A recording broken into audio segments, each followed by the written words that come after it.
Deutsch lernen durch Hören. Ist Winter schöner als Sommer?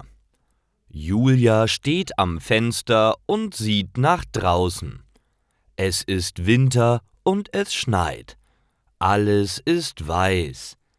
In diesem Moment kommt ihre Freundin Anne in das Zimmer. »Endlich habe ich dich gefunden. Ich habe dich überall gesucht. Ich treffe mich gleich mit Paul und Jonas. Möchtest du mitkommen?« fragt sie. Julia schüttelt den Kopf. »Nach draußen? Nein, danke. Es ist viel zu kalt«, antwortet sie. »Magst du den Winter nicht?« fragt Anne überrascht. »Der Sommer ist viel schöner. Man kann schwimmen gehen und Eis essen. Ich liebe es, in der Sonne zu liegen.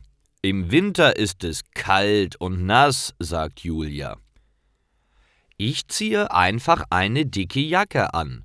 Dann ist mir nicht mehr kalt. Im Sommer schwitze ich immer.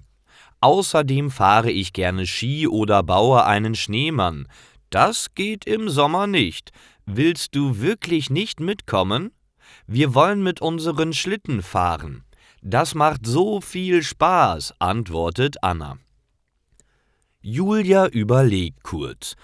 »Okay, du hast recht. Ich komme mit. Ich habe einen tollen Schlitten. Mit dem bin ich bestimmt viel schneller als du.« Die Freundinnen ziehen sich warm an und gehen nach draußen. Sie fahren den ganzen Nachmittag mit ihren Schlitten. Außerdem machen sie eine Schneeballschlacht mit Jonas und Paul. Danach setzen sie sich vor den Kamin und trinken einen warmen Tee. »Du hast recht, der Winter ist auch schön. Beide Jahreszeiten haben Vorteile und Nachteile«, sagt Julia zu Anne.